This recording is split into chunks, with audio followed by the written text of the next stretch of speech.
குலதெய்வம் அப்படிங்கிறது வேறப்பா. இஷ்ட தெய்வம் அப்படிங்கிறது வேற. இப்போ வந்துட்டு இஷ்ட தெய்வம் நமக்கு வந்துட்டு இப்போது துர்க்கையாவோ இல்லை காளியாவோ இல்லை நரசிங்க பெருமாளாவோ இல்லை கருப்பசாமி, இந்த 4 தெய்வங்களில் எந்த தெய்வமாக இருந்தாலும் அவளுக்கு பயம் இருக்காது. ஏன்னா இவாளுக்கு சக்தி ரொம்ப ஜாஸ்தி. காளிக்கும் சக்தி ஜாஸ்தி, துர்க்கை அம்மனுக்கும் சக்தி ஜாஸ்தி.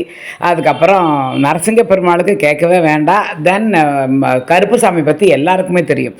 ஸோ இவாளுக்கு மட்டும் இவாளுக்கிட்டேருந்து வாங்கிட்டு வந்த எலுமிச்சம்பழத்தை நீங்கள் ஆற்றுல வச்சுட்டேன்னாக்க உங்களுக்கு எந்த பிரச்சனையுமே இருக்காது. இல்லை வந்த பிரச்சனை என்னமாவது கண்டிப்பாக குறையும். அந்த ஃபீல் நமக்கு அது தெரியும். அது குறையிற ஃபீல் நமக்கு தெரியும். ஸோ அந்த மாதிரி சக்தி இந்த கோவிலுக்கு போயிட்டு நீங்கள் எலுமிச்சம்பழத்தை நீங்கள்கிட்ட இல்லைன்னா கொண்டு போய் அங்கே நீங்கள் கடையில் வாங்கி அலம்பிட்டு நன்னா சாமிகிட்ட வச்சுட்டு அங்கேருந்து கொண்டு வாங்கல. அந்த கோவிலுக்கு போயிட்டு வந்தாலே போகிறோம், அந்த கனிக்கு சக்தி தானாக கிடச்சிரும். ஸோ நமக்கு பயமே இருக்காது. ஆல்ரெடி மடப்புறம் காளியை பற்றி நான் நிறையா சொல்லியிருக்கேன். நான் ஏகப்பட்ட வீடியோஸ் போட்டிருக்கேன். நான் அந்த கோவிலுக்கு டெய்லி என்கிட்ட எல்லோரும் அட்ரஸ் கேட்டுக்கிட்டே தான் இருக்கா. போகிறதுக்கு எல்லாருக்கும் நான் சொல்லிக்கிட்டே தான் இருக்கேன். ஸோ இந்த மாதிரி கோவிலுக்கு போயிட்டு நீங்கள் அங்கேருந்து எலுமிச்சம்பழத்தை அந்த கனியை வாங்கி ஆற்றுல வச்சுட்டேன்னா உங்களுக்கு பயமே இருக்காது.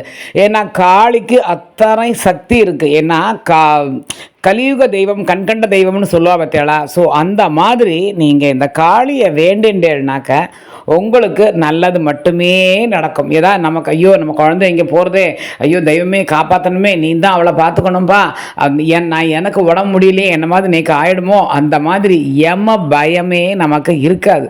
முழுக்க முழுக்க ஒரு சக்தியை கொடுத்து மனசில் தைரியத்தை கொடுத்து நம்மளை அப்படி பார்த்துப்பா. ஸோ உங்களுக்கு குலதெய்வம் இருந்தாலும் இந்த மாதிரி இஷ்ட தெய்வத்தை நன்னா வேண்டிக்கோங்க.